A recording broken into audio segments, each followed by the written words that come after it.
This is the You Can Learn Chinese podcast, part of the Sinica Network from Sup China. For everyone who's trying to learn Chinese or reaching for the next level, you came to the right place. I am your host, Jared Turner, longtime resident of China, co-founder of the Mandarin Companion Graded Reader Series, and nostalgia was so much better back in the day. My co-host is John Pasden, co-founder of Mandarin Companion, founder of All Set Learning, the Chinese Grammar Wiki, Sinosplice.com, and as John always says, when life gives you Lenin, squeeze the means of production. John and I are going to talk about everyday games you can use to practice your Chinese. Games like Uno, charades, and others. Suitable for all ages and learning levels, these are guaranteed to inject some fun into your Chinese learning. Interviews with Martina Fuchs, who started her career as an Arabic-speaking spy for the Swiss government and later became a TV journalist for CCTV, China's huge state broadcaster. All this and more, let's get to it. Hey guys, this is Jared Turner coming at you from Utah in the United States. Hey guys, my name is John Pasden. I am in Shanghai, China. How you doing? All right, guys, we have a review that we're going to read, and it's a listener question as well. I'm going to kind of summarize this. So we got an email from Beck. All right, Beck, thanks for reaching out. He says, thanks for the great podcast and all the hard work that goes into it. And he goes on to explain kind of a situation he's having. He says like his speaking level is fluctuating all the time. He says he has a tutor, and oftentimes he tries to speak Chinese with strangers, and sometimes he's speaking very well with his tutor, and then other times with strangers, it's not going well. Then flip-flop other times. It's like with his tutor, it's just having a real hard time speaking, and then with strangers, it just might be really like fluent, and he's speaking very well with them. And so he's kind of asking about this. He says, why is this? Why is my reading and listening constantly improving, but speaking ability having such massive dips? I'm starting to feel like no matter how much input you can get, you can't beat actually living in the country to improve your speaking ability unless you can afford to have a tutor every day. All right, John, you deal with this stuff a lot more often than I do. So what would you have to say to Beck here? All right, well, first of all, living in China is going to give you lots more practice, and that will help a lot. But there are a lot of factors here. So a big one is just that you need lots of practice. You know this. But the thing is, every time you're practicing, when it's with different strangers, it's totally different, right? The person, the way they talk, the vocabulary they use, their personality. Not only that, but you're in like a different mood. Maybe you just reviewed, or maybe you haven't reviewed for a while. So like there are a lot of variables there, and sometimes it's just not going to go well. So you can't control that. You just got to keep trying. Yeah, definitely. And I think that, like I agree with you, John, on this, that definitely there's a lot of variables. And, sometimes I think anxiety might also be an issue sometimes where if you think like you're going to do bad, sometimes we're going to have those self-fulfilling prophecies, so to speak. And I know that sometimes that affects me on times how I'm able to actually engage in conversation. Yeah, and actually, if anxiety is an issue, and I remember it was an issue for me too a bit back in the beginning, then you're just going to need to practice more on your own so you feel more confident, because the more confident you are, then the more that's going to help you overcome the anxiety. And obviously, it's not enough to be confident when you're by yourself. You have to be super confident so that even when your confidence goes down, you're still okay. And one other thing I should mention is that maybe you have a tutor, which is great, gives you lots of practice. But if that's the only person you ever talk to, then it's going to be really hard to talk to anybody else. So like, for example, with my clients at All Set Learning, one thing we do is have multiple teachers. So if you're hiring teachers, you could also hire other teachers. So you hear lots of different voices, and that will help you get used to, variation in the language, variation in vocabulary, all that stuff, which is what makes it so hard to talk to strangers. And just to be clear on that, for example, I think what John's suggesting here is that if you have a tutor twice a week, well, you can get 2 tutors and do each one once a week. So that gives you that opportunity. So you're not exactly spending more money or whatever. But you just mix it up like that and gives you a little more variability. But whatever you do, obviously you got to keep practicing. And if Chinese is important to you, then just find ways to make it fun and don't give up. Okay, so Jared, last week we had the academic paper topic. This week we're changing gears and we're getting into something a little silly, a little fun. We're talking about games that work well for learning Chinese. All right, I'm looking forward to this. I got to say, I love games, John. Excellent. And actually, the games we're going to talk about today are games that you probably know, especially if you're American. I'm not sure about, Europeans in some of their countries if you'll know all these games, but they're pretty common games. And with a few tweaks, they can work really well for Chinese. So just to be clear, the games we're not talking about today are board games and video games. Yes, that's its own category, which can be very expansive. Expansive. All right. So today we're going to talk about kind of like parlor games, like games where you don't need anything. All you need is people to play, and a few card games as well. Okay, so the first one is a card game, and this is one that kids love, so this will definitely work with kids, but it works for adults too. And that one is Go Fish. You know the game I'm talking about, right? Yep. Now, you can use just regular playing cards for this game, but there's also sets of cards that are specifically for Go Fish. Yeah, you don't need that. But here's the thing about Go Fish. What's great about it is that it's a simple game. Even if you don't know how to play it, you learn it in a minute. And it actually reinforces the same pattern over and over again. So it's really good for beginners. So when you ask people if they have a card, you're going to be using yo mayo and then the card. Or some other pattern, yo, something, ma. And so it's great for beginners. There are a few things you're going to want to change, though. So, for example, king, queen, ace, jack. Ace could just be a 1. But king, queen, and jack, you're probably going to want to change that to some Chinese word to make it more fun. So just decide what word you're going to use in Chinese to specify those cards. And then here's the big one, the Go Fish. So that should not be in English, and it doesn't have to be a translation into Chinese. It could be anything, like any phrase that you want to practice. Like maybe there's a somewhat long phrase that you want to practice. Like that is what you have to say for Go Fish, and you're going to be saying it over and over again. So choose wisely. Now, that's a clever idea. I like that. So it's maybe not so much like saying, hey, guys, you have to learn and use all the words that are used specifically for the game. You can insert your own words, which will have its unique meaning. You'll know what it means, obviously the literal meaning, and also what it's triggering in the game. So I think that's a great way to approach these. Yeah, and here's another thing that you can do for variation. You can write down the word, like maybe in pinyin if you're a beginner, write down the word or phrase and then flip it over. And if you forget it, then when you're saying Go Fish, you forgot how to say the phrase you're supposed to say in Chinese, then you also have to draw a card. Aha. So there's penalties involved if you don't remember how to say the word. Oh, yes. There are endless variations you can go into, but this is probably the easiest one in our list, this Go Fish for Chinese. So for Go Fish, summarizing on this is that you can play the game as you normally would, but you can assign your own names for that jack, queen, king, and also your own word or phrase for Go Fish. Yeah, and just keep it simple or adjust it for the level of the players. Okay, that is number 1. So now number 2. What do we got? Uno. Now, that's a Spanish word, John. Oh, I chose the wrong language. No. So if you're playing Uno, it's not E. All right, that would be ridiculous. So if you know how to play Uno, then you know that there's a key moment in the game when you have to, shout out Uno. So you have to change that to something else, which might be hard or, I don't know, long or something really important that you need to learn in Chinese. So you're going to get caught up in the game, and when it comes time to say it, you're going to be like, so it's a good challenge. I also got to say, John, in that game, it's quite frequent where, if you're playing a draw 2 or a draw 4 or a wild card, you actually will say something. So like a wild, you have to pick your color, right? But, someone throws a draw 2 down on you, you're like, draw 2 or draw 4, and then you pick your color, right? So I think, Uno, right? You can have something for the word E, right? Or for Uno. But also, how would you suggest approaching the draw 2, draw 4s, and the wilds? So you could just translate that to Chinese because it's not too bad. And take 2 cards. That's something that you could use for any card game.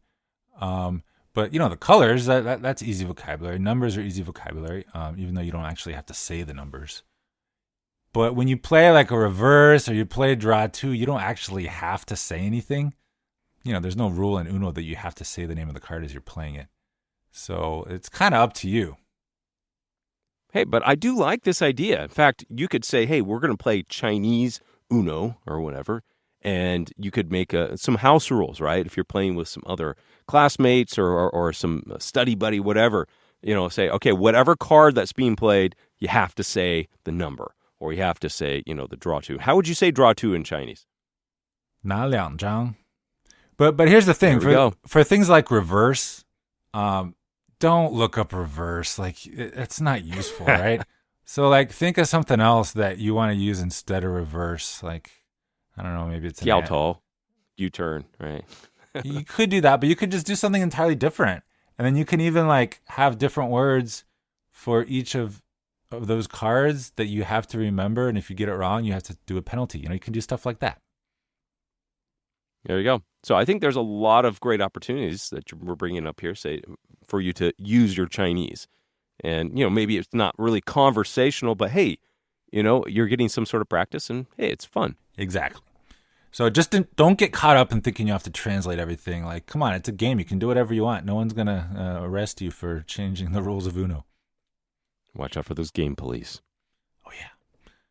Okay, so number 3 is another classic game. It is not a card game. It is called I Spy. So I just said it, but let me say it again. You do not need to translate I Spy with my little I into Chinese. I mean, if you can, then sure, go for it. But I'm going to say, John, for the benefit of listeners who may not be familiar with this game, right? It's played in the car, and you look out the window, and you might say, I spy something green. And then everyone's trying to guess what green thing that you just saw.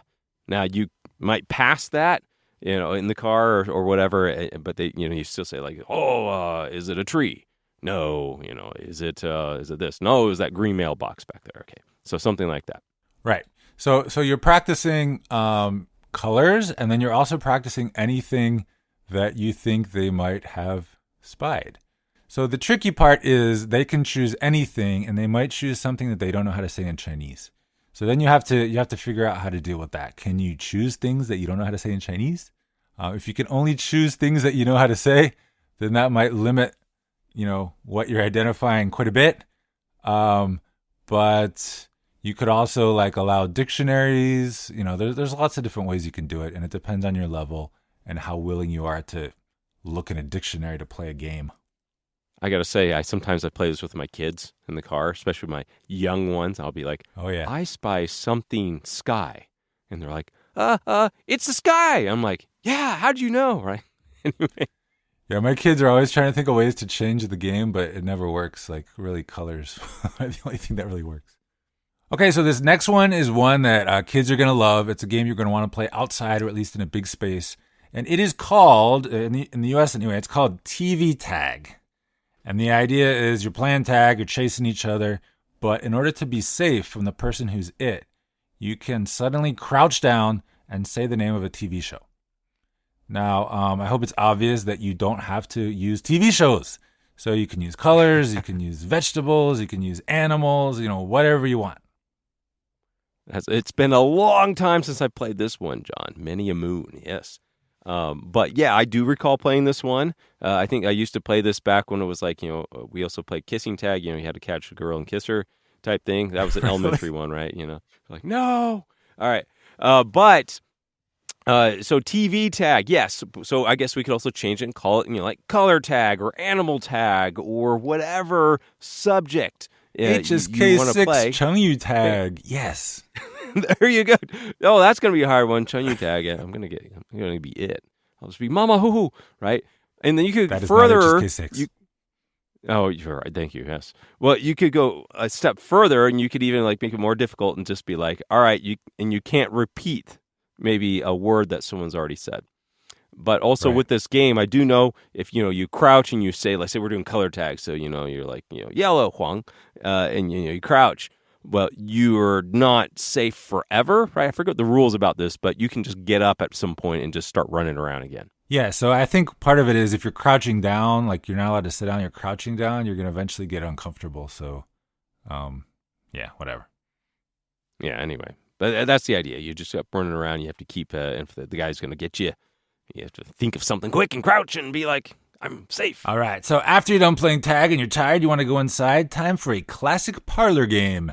So we're talking about charades. Now, with charades, you kind of have to be careful because, it can't be anything. It needs to be like something that the people playing all kind of know. So if maybe, you have 6 people or something and they're all choosing words from the Chinese textbook or something like that, that's one way to do it. But you gotta find a way to kind of limit it so that people aren't doing something totally bizarre that no one knows how to say in Chinese, because that's just frustrating.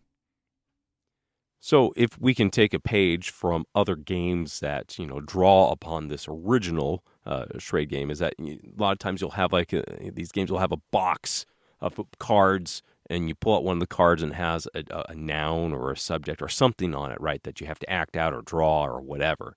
So you can do this exact same thing, as John was alluding to. So maybe if you have classmates, you could do this in class. You could do this just with friends. You could do whatever.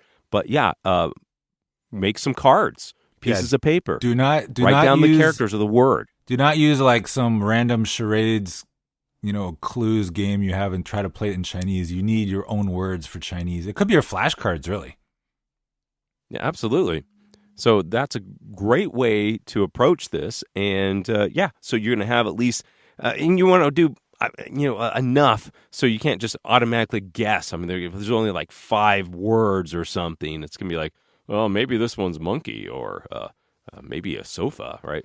It'd be too easy to guess. So you're going to need to have enough so it's not just like you can just guess one of the set words. But this can be definitely a fun game as well. Okay, and we have one more. What do you got, Jared?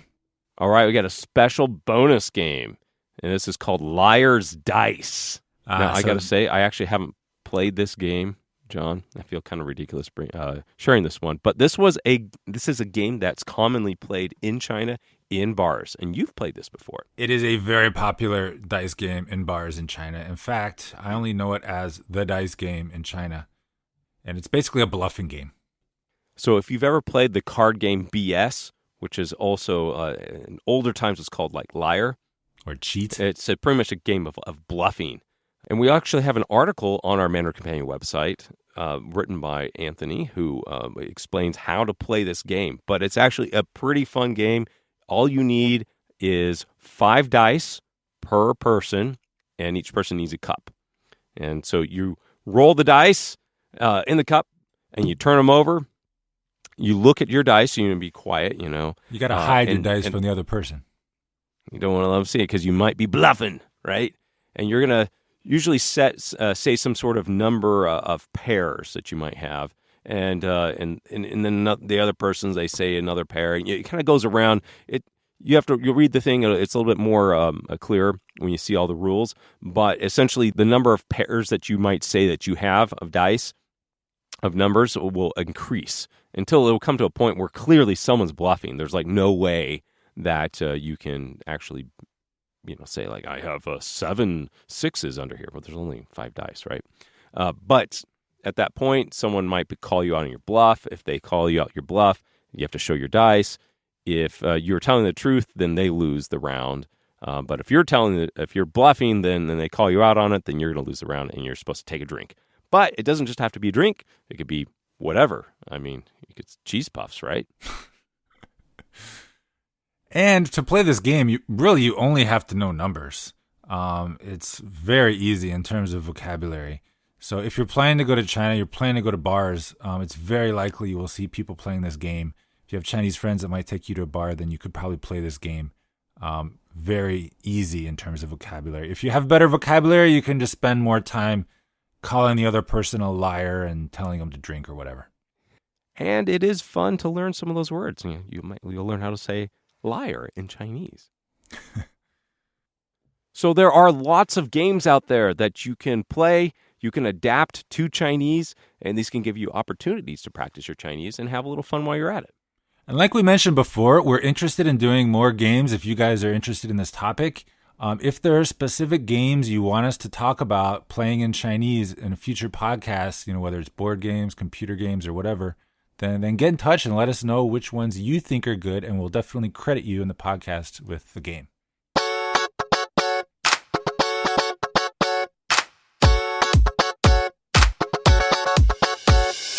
All right, now it's time for a word from our sponsor. And today our sponsor is Mandarin Companion.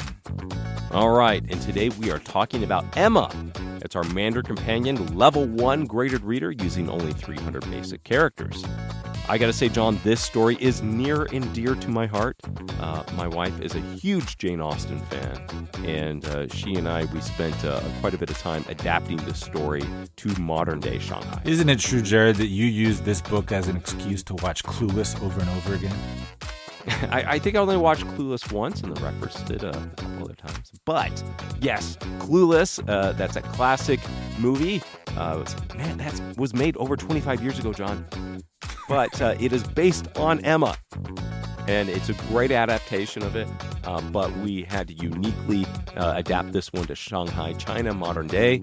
So in this modern adaptation, Emma is a fashion designer, and most of the drama will happen in the workplace, and we have social media that's involved in this, and it's great. It's a really fun adaptation.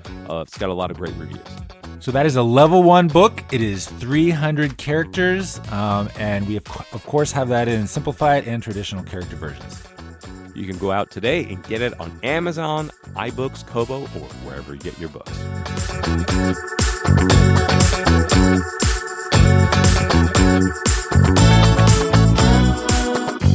All right, now it's time for rants and raves. John, what do you have for us today? Do you have a rant or do you have a rave? I have a rave. So today we talked about different games, parlor games, and card games. And a few months ago, I tried out these card games from a website called languagecardgames.com. So they make card games specifically for practicing language. And I thought that was a really cool idea. So I bought them and I tried them, and it was pretty fun. So, they're not free. They're not as cheap as a plain deck of cards.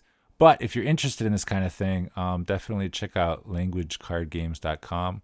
This is not a sponsored podcast, but I like it.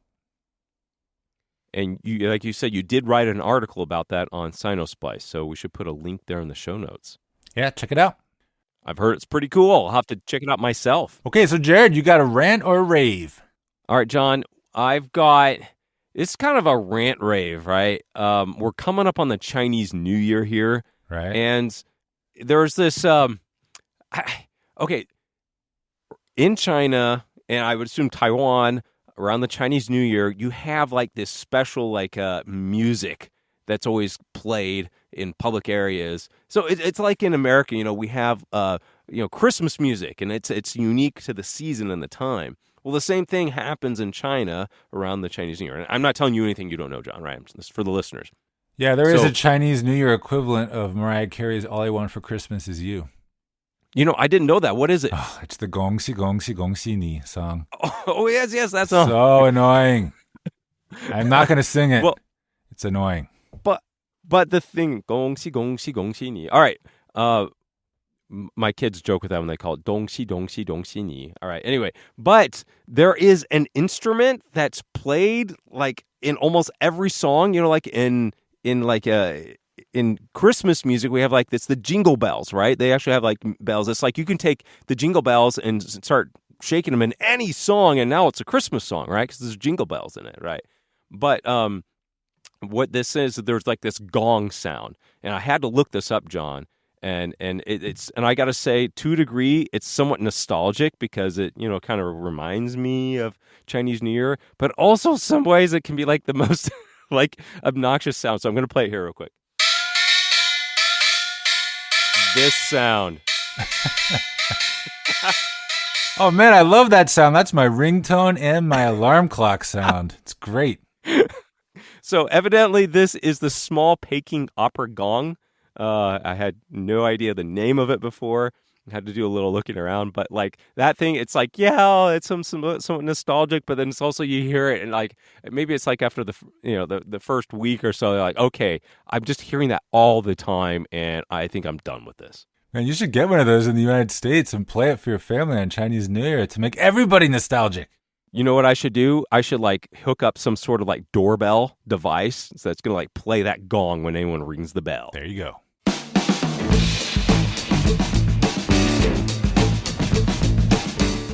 I'm Martina. I am from Switzerland originally. That's Martina Fuchs. My journey first took me to Africa, then the Middle East. I studied Swahili when I was 12, then Arabic. I was going to university in Egypt and working in the Middle East for the Reuters news agency, and jumped on the train east in 2012 to work for China's CCTV, and then returned to Europe in 2017. Now work as a freelance European business correspondent for Xinhua, and I speak 9 languages, including Chinese. When it comes to using language to connect, Martina is one of the best examples I've ever met. She has an insatiable passion for connecting with people around the world. I hope you enjoy hearing her story just as much as I did. Stay with us.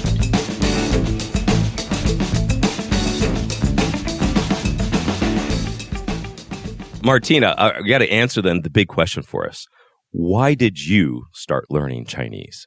I love languages. And after having lived in Switzerland until the age of 22, we learn, of course, all the national languages, which includes German and French and Italian, and some even the 4th national language, Romansh. My first job interview was actually as a spy. A spy? For who? For the Swiss government. Can you imagine? Wow. They also have a spy agency as a Arabic language translator. And I passed all the tests, written and oral Arabic, but I failed the psychology test because they found out that I'm too extrovert, that I can't really maybe keep secrets, but I really like communication and languages and going out there. So I started, learning already at college and at university, those kind of more exotic languages like Arabic and like Swahili and so on. But I found Chinese was always a mystery because they said that it was the most difficult language to learn, even more difficult than Arabic, which has 28 letters in the alphabet, and you have to read and write from right to left, of course. So I really wanted to decipher and decode the Chinese language. And after having spent 5 years in the Middle East, I found it was time to really uncover some of the secrets and really challenge myself again. And so working for CGTN, the China Global Television Network in Beijing, with Chinese colleagues, with Chinese cameramen, was of course a jump into the cold water after the Middle East and all the news and reporting in Arabic. How does one make the jump to that? I mean, you were spending time in the Middle East, but I mean, how did you make that jump and say, like, I'm going to China? You land a job working with a Chinese state broadcaster for nonetheless. And I assume at that time, did you speak Chinese? Had you started learning? I mean, not at all. Oh, okay. So how did this happen? What happened? I was reporting from the UAE. I was covering a press conference at the Syrian embassy in Abu Dhabi when the Arab Spring was really breaking out and Syria was descending into a civil war. And there was a cameraman from CCTV helping me because I was working as a VJ with my camera set up, with my cables and everything. And so we got into a conversation in English. And he was like, oh, there are also Laowais, there are also foreigners in China working for CCTV. And I always wanted to be on the wild side. I always wanted to do something special, be a pioneer, do something that nobody else has done. And I've always been a rebel back home as well. My parents had a pretty rough time, I would say, sometimes. And so he gave me the phone number, landline back then, to the CCTV headquarters in Beijing. I called up one day and then we had a phone interview for 15 minutes with the program producer there of Global Business. And 3 months later, I landed in Beijing. And I was just really blessed and lucky to witness the economic development from inside of a state-owned news agency. Well, what was this like? Because frankly, in my experience in China, there's not a lot of foreigners who have worked for Chinese companies. And then you take it a step further, not just working for a Chinese company, but a state-owned company, and this is your first foray into China. So what was this like? I mean, I can imagine it was a big cultural adjustment and the language barrier. So I mean, how did you navigate that? And how did you begin to approach this? It was definitely a culture shock. And it took me 4 to 5 months until I actually could settle down and settle in as well into the new culture. Of course, absolutely different from the Arabic hospitality and welcoming with open arms. So I needed to build trust. Trust was really the magic stick for me. And I knew that I had to be patient. I knew that as a Swiss, I'm very open-minded, I'm multicultural, but speaking so many languages and having had my first job interview as a spy, I guess some people were also a bit cautious and suspicious, right? And then I just put in a lot of effort to study Chinese with the cameraman, starting not with pinyin, but really with the writing of Chinese. And that helped, of course, to learn, make very fast progress. I spent maybe 2-3 hours a day at home. Whenever I couldn't understand something that the cameraman wrote to me on mobile, text messages, then I just looked it up on Pleco, of course, the very famous app that everybody, I guess, is using out there, and going on assignments across China, traveling with them from Pakistan to Sri Lanka to South Korea, Mongolia, to all the countries, was really helping in terms of this cultural awareness, understanding, and also the cognitive empathy that we talk about so much, really being able to feel or try to understand how different people function, and not just in China, but all around the globe. So it sounds like you just had an immersion, really. What were some of those things that you were doing specifically? I mean, it sounds like you had a lot of little activities and stuff, but what do you think was maybe most helpful to you in actually like, hey, your Chinese is starting to get traction and really start to progress?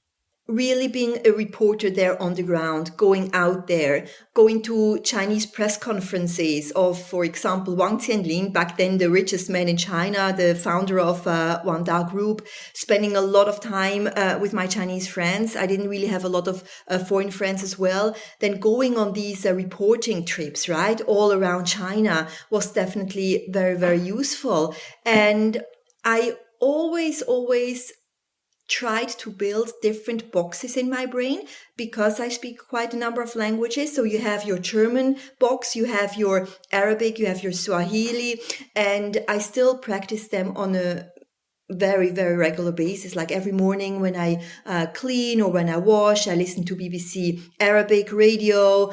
In a couple of hours from now, after our talk, we have Swahili classes here at the School of Oriental and African Studies in London. So I just try to practice everything. But really, it goes down to a few basic facts and common denominators, which are you have to be a chameleon. You have to adapt and adopt, change your colors according to the environment, and be open-minded and make a lot of friends. Can you think of any times or experiences where you felt like your Chinese, like you really had a breakthrough, or a time where you feel hey, now I can actually do something with my Chinese? It took me actually until I got out of China to really settle and understand how the language works and really make progress as well. Right now, I'm studying here in London at the LSE. They have a fantastic program. Of course, also using apps every day, like the Chairman Bao, like reading all the newspapers that I've mentioned. And the real important thing is to keep at it 15 minutes, 30 minutes a day, whenever you're waiting so many times on the tube or waiting for the double-decker bus here in London or in Zurich on the tram, you have so much time when you think about it. So just using every opportunity. So is that why you feel like you've made a little more progress after leaving China? Yes. You need to be able to take a step out sometimes and get this distance to really reflect on the language and realize how the structure, how the vocabulary and everything works. The same thing with Arabic as well. Like I take Arabic classes every Sunday morning at 9 a.m. with my teacher in Sana'a, in the capital of Yemen. And you have to have this regularity, and discipline is a magic word. Yeah, it sounds like it. It sounds like you have really driven and focused on doing this. And it's much more important nowadays, I feel, as well, isn't it? Because we can't travel easily because of the COVID-19 travel restrictions. So hitting the ground and learning in a country is getting more and more difficult. I was really lucky to go back to China last October because apart from my work as a journalist and European business correspondent for Xinhua, I also work as the international media ambassador for the very legendary Montreux Jazz Festival. And Wow. We organized it in Hangzhou, in the digital capital of China for the first time. We were so lucky because we could organize it in the Sofitel Hotel in a very limited and boutique format. Only about 200 people were allowed. Of Wow. course, because of the restrictions, we could only have musicians and artists from China, but we had an exciting lineup of a Inner Mongolian rock band. Some of you might know Hangai. We had an 11-year-old ukulele player. We had a guitarist from Brazil. And then, of course, a lot of artists sending us virtual performances as well, so we could play them back. The setting was so similar to the Lake of Geneva. The spirit of Montreux was there. So I could encourage everybody to either come if they're in China in October 2022 this year, because we're planning to have it on an annual basis, or to tune in virtually because we have a partnership with NetEase, so everybody can listen to the live streaming. The Montreux Jazz Festival. Okay. For anyone who doesn't know much about it, I mean, it's like the premier jazz festival in the world. It's like if you're a musician, you're invited, you go. Right? Doesn't matter who you are, right? Well, something I'd like to delve into a little bit. You spent many years as a journalist there working for CCTV, but when you got the job, you didn't speak any Chinese. And it sounds like actually speaking Chinese was not a prerequisite for the job, because if it was, you simply wouldn't have gotten the job. And when you get in some of these roles or some of these things, like how has actually being able to speak Chinese enhanced your ability to do the job? As a journalist, in any country, in any culture, it's the most important thing in order to understand the people and really establishing trust and getting access. And you are who you know. The network, the guanxi, it's the most important thing. I'm from Switzerland, a country of banks, a rich country, but you cannot achieve the same things only with money. You need to know the right people. And so learning Chinese and speaking Chinese, even to some of, the big shots in China, was really this kind of door opener. Wang Qianlin, back then, as I said, the richest man in China, he didn't speak a word of English. So even though I didn't speak it fluently, and probably I understood only 10% of what he was saying in the first 1 or 2 years, but you sit down there with him in his office and you try slowly but surely, with a lot of patience, to understand these people. And so it helped me get not just access, but start really understanding how the Chinese people tick. Well, maybe you could pull back the curtain a little bit for us. I mean, a lot of people, may not know what it's like, to be a journalist. In fact, most people don't, right? We maybe see people on TV, or those are the people behind the scenes writing articles that we read or whatever. But what was that like working for a state broadcaster? And maybe even contrasting that to maybe what the experience might be like for maybe other colleagues or friends you have who work for different broadcasters who might have been other countries that were not state media. Even compared to my previous job, when I worked at Reuters in the Middle East, of course, one of the most well-respected news agencies in the world, you were more neutral, even though I believe there's nothing like neutral, because the choices you make in picking and selecting the interview guests and the background and the context and the sound bites and everything makes the story not neutral anymore. So you're always a little bit biased. But I was working in China as a business reporter and always knew exactly where the red lines were. So I never discussed politics. I never entered into this hot territory. I was absolutely aware of that. And I always tried to use interviews to raise awareness. Even today, when I interview the WWF or Greenpeace or, Jane Goodall, when I have this sustainability and climate change topic in my mind, I want to spread this message to China and let people know about all these important issues and what they can do about it. But it's everything from A to Z. You have to plan and prepare everything. It's not as fancy and glorious as it looks on camera. Obviously, there is so much work. You spend one day at least for a 2-3 minutes story, but it's a passion. It's a drive, and you feel like you can make a positive impact in the world by hopefully spreading news that can really change the world in a little bit. I try to hope so, at least. Also, I'd like to know, like, in your roles, especially in China, how has speaking all these other languages, in what ways has it opened up doors or provided other opportunities for you, whether it could be in stories or access to people or just in some unique experiences you might have had along the way? In CCTV, because they had a lot of different international language channels like Arabic and French and Spanish and English and so on. I was often called into the newsroom to actually translate, sometimes live even, for Oh, other wow. channels. And that was really a nightmare sometimes. So I recall one special incident. I don't remember which speech it was by President Xi Jinping. And he gave his speech, and you can imagine it was quite long. And I had to translate it from Chinese into French Oh, no. simultaneously. Oh, no. On state television. So that was really scary. But I did it, and I think I could be understood, even though French is also not my mother tongue. But like some of these things where you just get pulled into last minute, you can't say no, and the pressure was real. And I guess it was some, night shift as well. And I will always remember that one. Oh man, that sounds crazy. We had a translator, sorry, a simultaneous interpreter at SI. It's different, right? And he said, we had him on the show once. William Y was his name, and he said actually the hardest thing is exactly what you said, is when a speaker is speaking from a prepared text, like something they've prepared. And I'm sure Xi Jinping was speaking from something that was already written.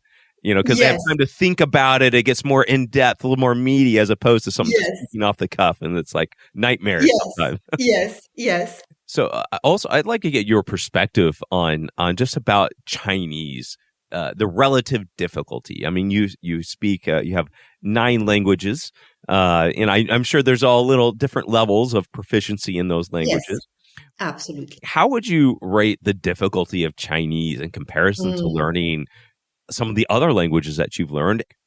Yes, Chinese is on top of the difficulty levels, absolutely, even compared to Arabic, because in Arabic you have a lot of vocabulary that is religious. You have a lot of colorful and picturesque words as well. And of course, the calligraphy, and you write from right to left. The grammar is very complex. You have a lot of different cases, especially when it comes to verb conjugation. But Chinese tops it all because of the writing, and because for me personally, the 4 tone levels have been a struggle. And if I could give some tips to our listeners out there, focus on your tones and the levels, because I found this is something I had completely neglected at the beginning. And now I spend a lot of time memorizing them. So It's a life school. Languages, even your mother tongue, you can never learn everything. You don't know a lot of words. And of course, there is a specialist vocabulary as well in every language. So I tried with Chinese, like with Arabic as well, to focus on business Chinese. What do you see as the future importance of Chinese in the world and therefore learning Chinese? The most important thing and motivation should be to build bridges between East and West. That is definitely my main motivation and mission as well. Why do you feel it's important to build these bridges? Because with COVID and the social media bubble that we're living in, the world is getting decoupled even more. So only with learning languages and cultures, we can rebuild some of these, because otherwise you have such a different social media universe in China than in the West, and us not being able to travel back and forth and learning firsthand about other people and how they feel, it's going to be impossible. And it's so much joy to learn a different language. You experience so much. And we do have, of course, Google Translate. We have AI language. We have natural language processing and all of these things. But you can never feel the same way than if you yourself really speak this language and have these experiences. So if you were to talk to someone who's just starting to learn Chinese or even just thinking about it, what do you think is the most important thing for them to understand about the language or about the culture that would help them as they're progressing in their learning journey? Take your time. That's the most important thing. Don't go with any stereotypes or any thoughts or any prejudgment. Be prepared. Do a lot of research beforehand. Read a lot of books. Do language classes, either virtually or in person, to get ready and really absorb. But time is really something everybody is short of. And we try to rush. We don't have any discipline anymore. But it's really, really important to let the language and the vocabulary and the grammar settle. I would also not focus too much on the grammar aspect of things. So really learn the vocabulary and repeat it. What I found the most useful is to watch videos or television, because you have the audiovisual aspect of everything. And then again, 15 to 30 minutes of learning languages every day is really the most important thing I would advise. Well, that makes a lot of sense. It's the consistency, right? Yes. It's the consistent, a little bit every day. It's you don't eat an elephant in one bite, right? Absolutely. Rome wasn't built in one day. That's it. Far from it. Far from it. I do hope that we can go back to China again more easily, and watch out for the Montreux Jazz Festival. I hope that some of you will be in the physical or in the virtual crowd again next October. Well, I tell you what, we'll have to put a link in the show notes, so if anyone wants to find out a little more about that, that'll be amazing. And I'm sure next year it's going to be even bigger and better. Well, Martina, thanks so much for being on this podcast. I really appreciate you sharing your experience and your perspective. This has been really interesting to me. Thank you so much, Jared. Great to see you again. You have been listening to the You Can Learn Chinese podcast. Help us spread the word by sharing this with your friends, classmates, teachers, cousin, hairstylist, model builder, artist, Boy Scout, dancer, rapper, wrestler, baller, swimmer, and that one gal named Rachel. You can subscribe on iTunes or wherever you get your podcasts. And please write us a review so we know how we're doing. You can find us on Facebook and at mandarincompanion.com. Apologies to John Cena, we just ran out of time. The You Can Learn Chinese podcast is produced by myself, Jared Turner, and our editor is Kaiser Kuo at Sup China. I'd like to thank our guest interview, Martina Fuchs, and of course, thanks to my co-host, the man, the myth, the legend, John Paston. See you next time.